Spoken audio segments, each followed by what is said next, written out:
Olá, alunos do Colégio Alberto Torres. Meu nome é Diego Santana e hoje nós vamos ver o reino protista, tá bom? Me apresentando melhor, essa é uma aula expositiva. Vamos dar uma ajustada aqui no brilho para que vocês possam focar um pouco mais o slide. Essa é uma aula expositiva, pessoal. Eu sou biólogo de formação e estou complementando o meu curso para também ministrar aulas, ter também a formação de licenciatura. Então é um curso de formação pedagógica em ciências biológicas pela Unopar, e vamos ter a supervisão do professor de vocês, o professor André Ferreira. Então, a gente vai falar um pouco sobre o reino protista. O que acontece? É um reino que antes basicamente só tinha os protozoários e algumas algas. Com o estudo dos pesquisadores, foi interessante, em convenção, abordar que no grande reino protista passasse a ter não só os protozoários, mas com todas as algas de um modo geral. E o que é que a gente tem interessante em comum desses dois grupos, o grupo dos protozoários e as algas? Primeiramente, os dois grandes grupos, o que a gente tem em comum é que são eucariontes, ou seja, dentro da célula, o conteúdo genético fica protegido por este envelope, por isso que também é chamado por envelope nuclear, envoltório nuclear ou envelope nuclear, tá bom? Então, vamos falar um pouco sobre as algas, certo? Para a gente poder abordar todo o reino protista. Detalhe, gente, nos exames, vestibular, Enem, pode ser que chamem reino proctista. E é interessante também vocês verem as aulas complementares que está nos links da apostila, que outros professores também explicam um pouco mais aprofundado, mas não precisa se preocupar porque essa diferença é mais a nível de ensino, de estudo no ensino superior, então não precisa se preocupar, mas isso não é cobrado muito forte em Enem. Mas voltando, vamos abordar algas e em seguida vamos abordar os protozoários propriamente dito. As algas, como eu já falei, são em relação à alimentação, são seres autótrofos. E o que é que vocês lembram por organismos autótrofos? Aqueles que, mediante a luz, eles conseguem fabricar sua própria energia. Com exceção dos grupos euglinófitas. Diego, mas elas não precisam da luz, pelo contrário. Por que ela é exceção? Porque além de elas produzirem sua própria energia, elas também podem consumir energia de forma como os heterotróficos, ou seja, os heterotróficos diferentes dos autótrofos que produzem sua própria energia, como por exemplo através da luz solar. Os heterotróficos, só revisando, eles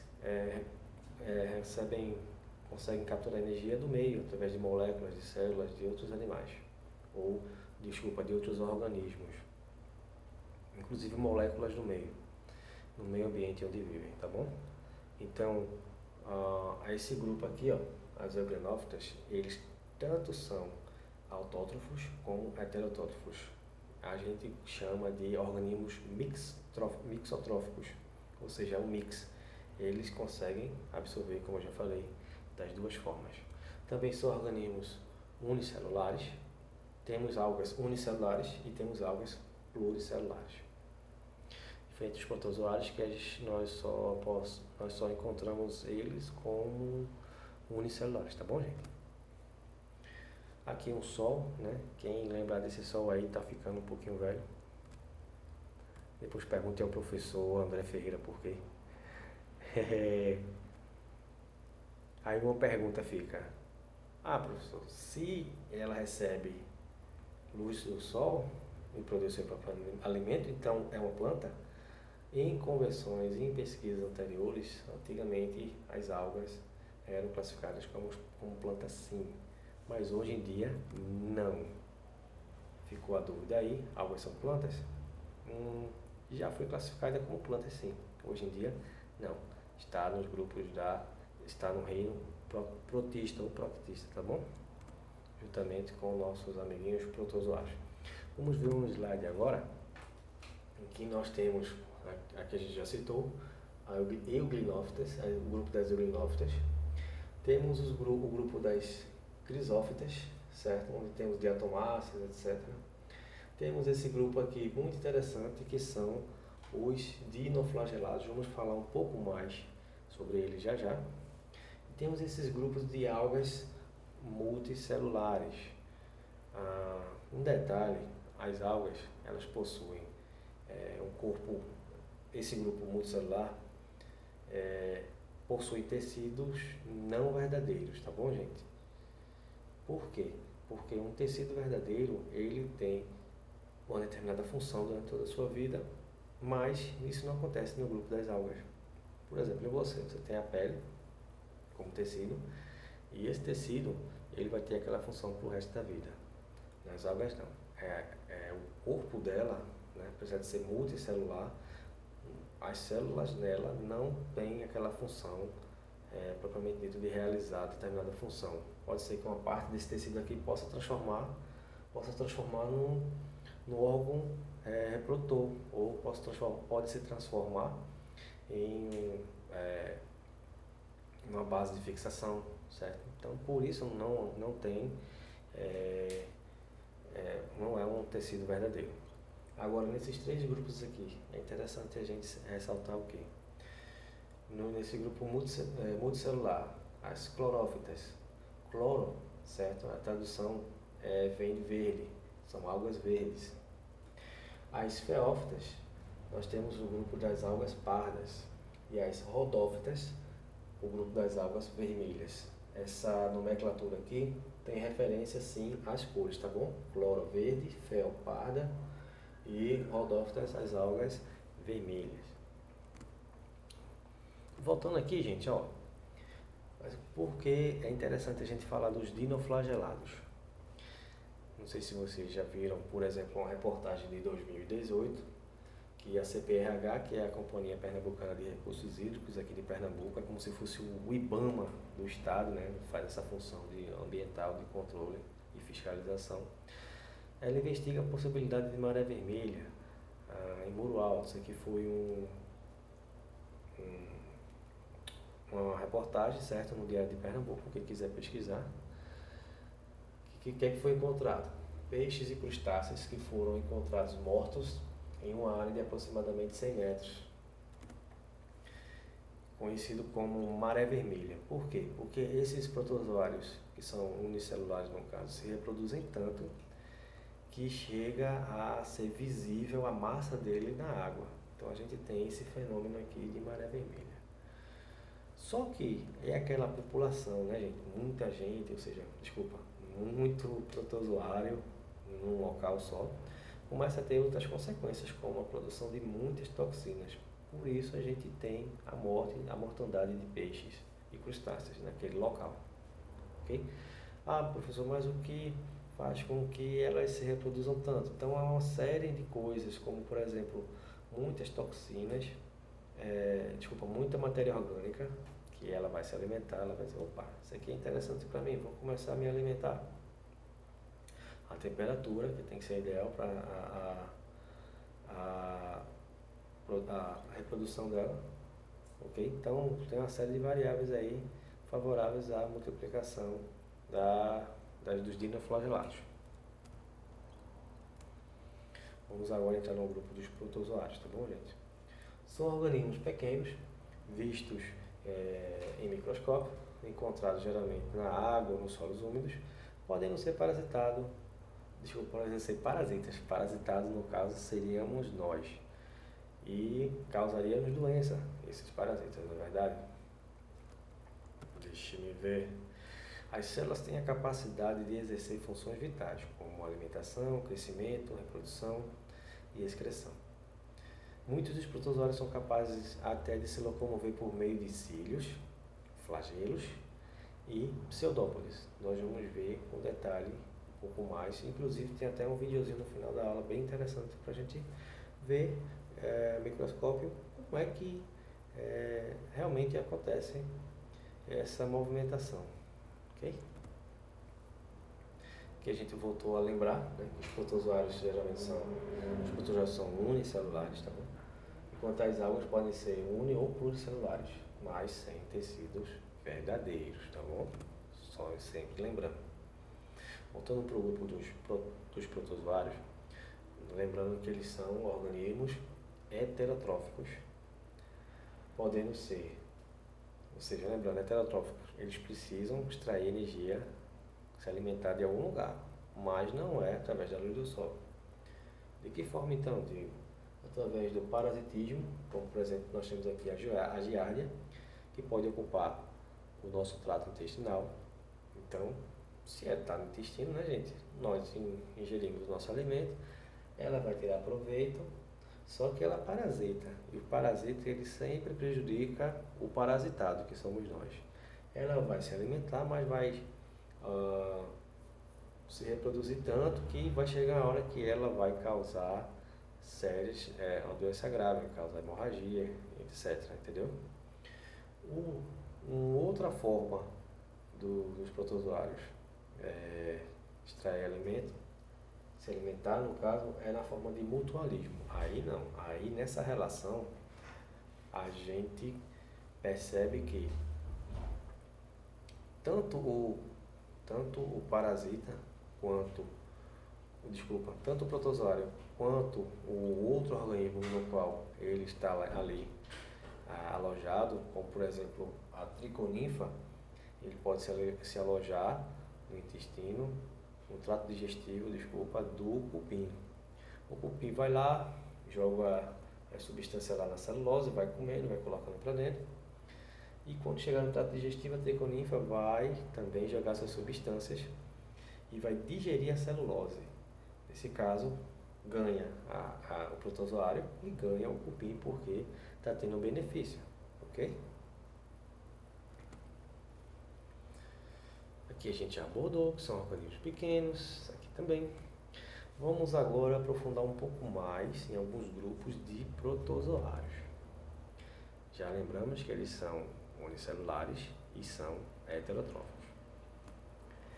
Então, o grupo dos ciliados ou cilióforas são indivíduos que se locomovem por meio de filamentos curtos na sua membrana, chamados de cílios, certo? Um exemplo desse protozoário ciliado são os do gênero Paramecium, que habitam frequentemente poças d'água. Então, se você alguma vez na vida já pisou numa pocinha d'água, uma pocinha de lama, com certeza essa criaturinha ficou no seu sapato, até mesmo no seu pé, tá bom? Mas não se preocupe que ele não te causa mal. Mais à frente a gente vai ver um vídeo com a movimentação dele e vocês vão perceber como esses cílios ajudam esse protozoário a se locomover. O outro grupo são dos flagelados ou mastigóforos. Apresentam flagelos, tá, gente? Vocês estão percebendo aqui que no final dele ele tem uma caudazinha, que na verdade é o flagelo. Uma espécie de cauda ou chicote que permite a movimentação em meio aquoso. Alguns protozoários também utilizam esse chicote aqui, certo? Para capturar moléculas de alimentos. Um exemplo são os protozoários flagelados um exemplo desse protozoário é o Trypanosoma cruzi. O protozoário é responsável pela doença de Chagas, tá bom? E a imagem também é desse nosso protozoário, doença de Chagas. Vamos a um outro grupo, o grupo dos risópodes ou sarcodíneos. São protozoários que se locomovem através de pseudópodes. E o que seriam os pseudópodes? A palavra diz pseudo, falso, podes, pés, ou seja, são falsos pés, são falsas projeções de membros locomotores, tá bom? Como ele não tem forma, ele projeta uma parte da membrana e vai se locomovendo através dessa movimentação, tá bom? O principal representante são as amebas, que também utilizam esses pseudópodes também para se alimentar, ou seja, ele vai lá se movimentando, então a partir do momento que ele sente que está passando por algo que ele vê que pode ser um alimento para ele, ele vai engolfar isso aí, vai colocar para a parte interna dele e começar a digestão. Os esporozoários ou apicomplexos são todos parasitas que não possuem orgânulos para locomoção, apresentam um tipo de reprodução assexuada, especialmente chamado de esporulação. Onde a gente pode ver este organismo? Na verdade, essa organela, sem organela de locomoção, né? Um exemplo dele é o plasmódio.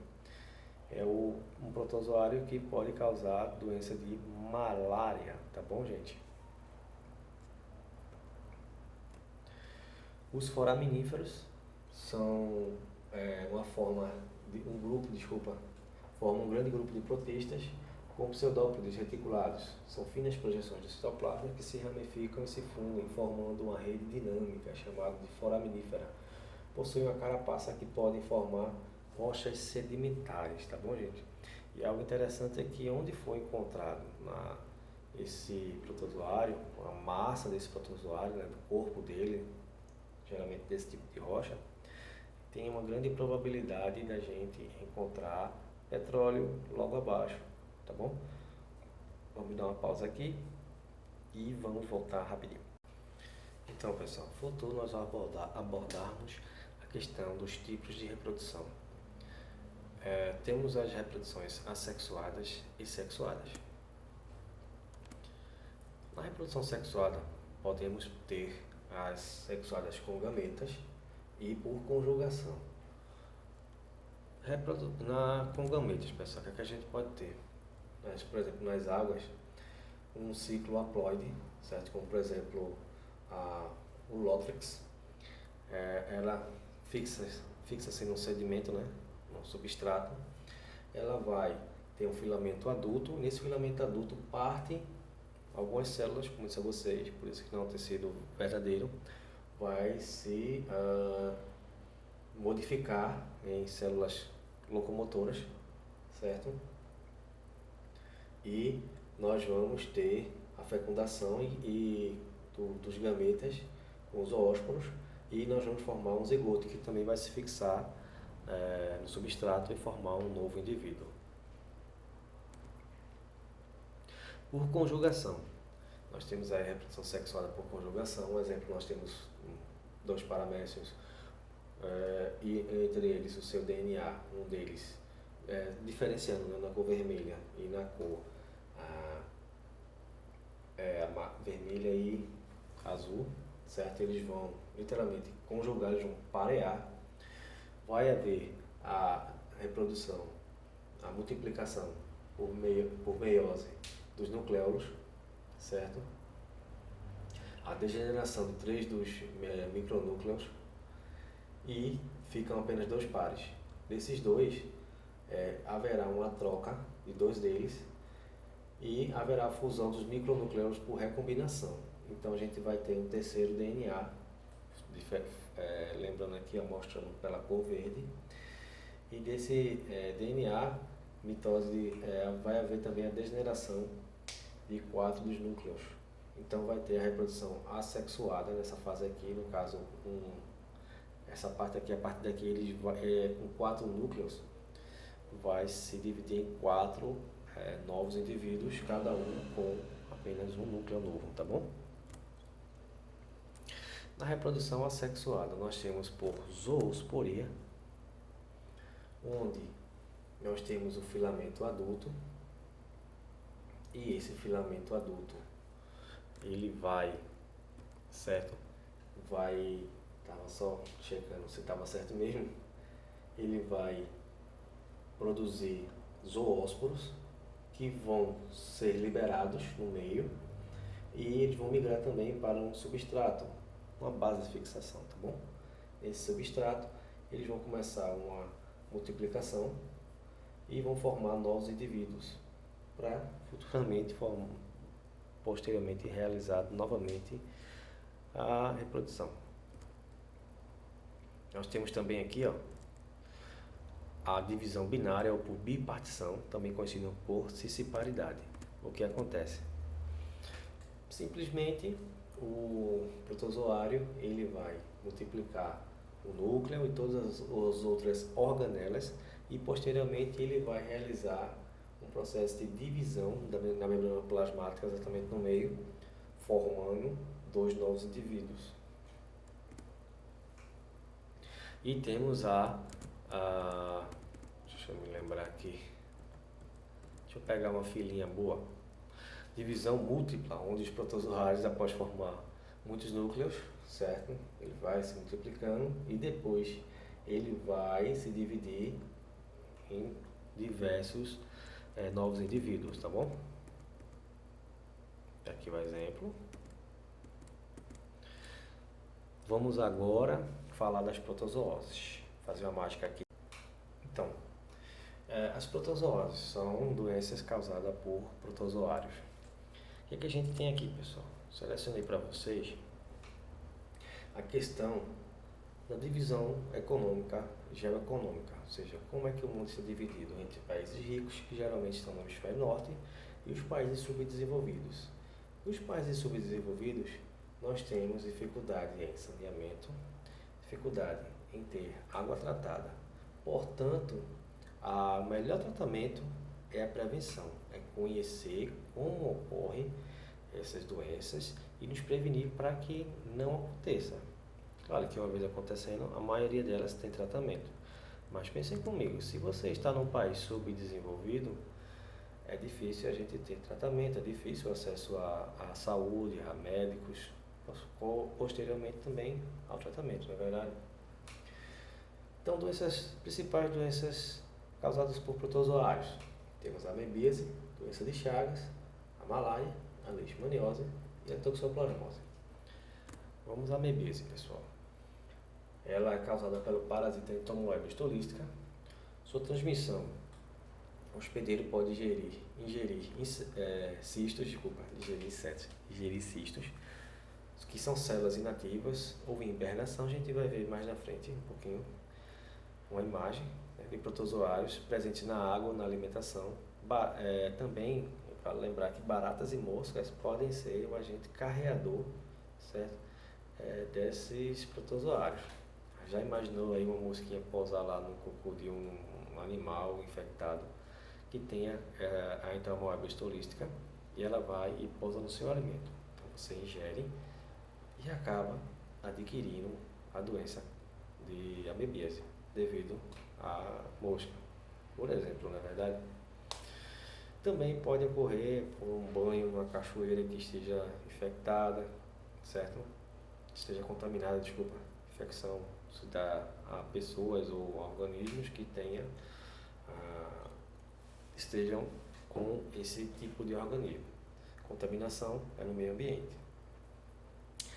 A descrição, que é como é que essa doença pode acontecer. Também chamada por disenteria amebiana, certo? Ao ser ingerido, o parasita se aloja no intestino grosso do hospedeiro, onde pode se alimentar dos restos presentes no meio e atacar também os tecidos da parede intestinal, provocando lesões e hemorragias intestinais. A pessoa chega a defecar sangue, mas geralmente não é na cor normal. As fezes com sangue geralmente ela é na cor escura, tá bom, gente? Aqui um ciclo de como ocorre. Essa imagenzinha aqui, ó, é do cisto, tá, gente? Através do exame parasitológico de fezes que pode ser detectados a presença de ameba através dessa detecção desse organismo aí. Então, você pode ingerir a entamoeba em forma de cisto. Ao detectar que ela se encontra num ambiente muito interessante para ela, que é o seu intestino, ela vai sair da forma cística, da sua forma inativa e vocês estão percebendo que tem 4 núcleos, na verdade. Quando ela volta a se reativar, ela se divide em 4 indivíduos. Daí, aqui no seu intestino grosso, ela começa a se multiplicar Quando tiver alimento, ela vai se alimentando, se multiplicando, até começar a causar doenças. Até você perceber que está realmente infectado, não é verdade? Já vimos aí a imagem. Doença de Chagas, gente, é causada pelo Trypanosoma cruzi. A transmissão se dá através do inseto chamado barbeiro. Por que barbeiro, gente? Porque ele gosta de picar nessa região, entre os olhos e na bochecha. Principalmente nessa área aqui, onde eu estou com olheiras, estão vendo aí? Está um pouquinho tarde da noite, estou cansado. Então, o barbeiro não teria dificuldade aí em achar o local ideal para ela. Ele vai, ao mesmo tempo que de sugar, ele vai defecar próximo. E quando ele defecar, ele vai liberar o protozoário Trypanosoma cruzi. Suas fezes estão presentes nos protozoários que entram em contato com a ferida picada. Por exemplo, ele picou lá, tá a pessoa dormindo, né? E quando você coçar, você vai levar as fezes em direção à picada. É assim que ocorre a entrada do protozoário no seu organismo, tá bom? O barbeiro é encontrado na madeira e possui hábitos noturnos, podendo picar os animais enquanto dormem. Uma dica importante é, antes da próxima vez que você for tomar um açaí, é ler a apostila dessa disciplina, que fala sobre protozoários. Aí você vai pensar 2 vezes em tomar um açaí. Tem algumas empresas que eles fazem um tratamento que, se tiver, por exemplo, com algum organismo, que vocês vão ler, certo?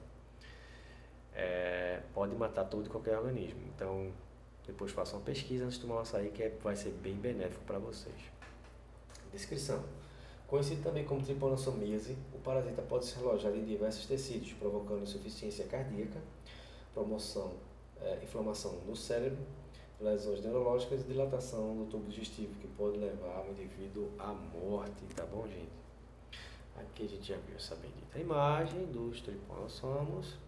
Esse aqui é o barbeiro, não é o barbeiro que vai dar um grau no seu cabelo, mas é que pode causar a doença de Chagas, tá bom? Este é o ciclo, certo? No qual ele vai picar você, o rosto, e ele vai entrar na sua corrente sanguínea. Lembrando também que existem outros reservatórios, são organismos que podem levar esse protozoário consigo, tá bom? Vamos à malária. Protozoário do gênero Plasmodium, né? É aquele gênero que não tem nenhuma forma de locomoção, nem cílio, nem flagelo, nem pseudopode, quem quiser que leve ele, que é o caso do mosquito prego, do gênero Anopheles, que contém esse protozoário na saliva. Ele vai picar o indivíduo. A descrição. Dentro do organismo humano, o plasmodium pode se fixar no fígado e nas células sanguíneas, na forma de esporozoítos, que ataca as hemácias, rompendo e liberando os merozoítos, produto da reprodução dos esporozoítos. Assim, causam anemia e transtornos no fígado e no baço, efeitos neurológicos que podem levar à morte, tá bom, gente? Decorem bem isso daí, ó. Esporozoítos que atacam as hemácias, rompendo e liberando os merozoítos, tá? Faça uma boa revisão sobre essa parte. Aqui uma imagem da hemácia totalmente já atacada. Você percebe que uma imagem de uma hemácia saudável é essa, e ela, digamos, com vários plasmódios dentro, inclusive chega a extravasar, né? A estourar a célula. Aqui o danado do Anopheles, né? Mosquito prego. Prego é palha. Agora me deu uma dúvida também, tá? Mosquito prego. É porque tem algumas espécies também chamadas mosquito palha. Mas é mosquito prego. Leishmaniose. A leishmaniose são protozoários do gênero Leishmania. A transmissão ocorre através da picada da fêmea do mosquito palha. Tá vendo que eu estava em dúvida? Esse mosquito existe. A principal característica da doença é o aparecimento das lesões nas mucosas, como boca, cavidade nasal e faringe. O parasita pode se alojar o baço, certo? E medula, fígado, paredes intestinais, provocando infecções, enfraquecimento e emagrecimento. Quem tiver curiosidade, quiser se aprofundar um pouco mais, pesquise também que ele pode atacar e causar leishmaniose também em animais, como no cachorro, tá bom?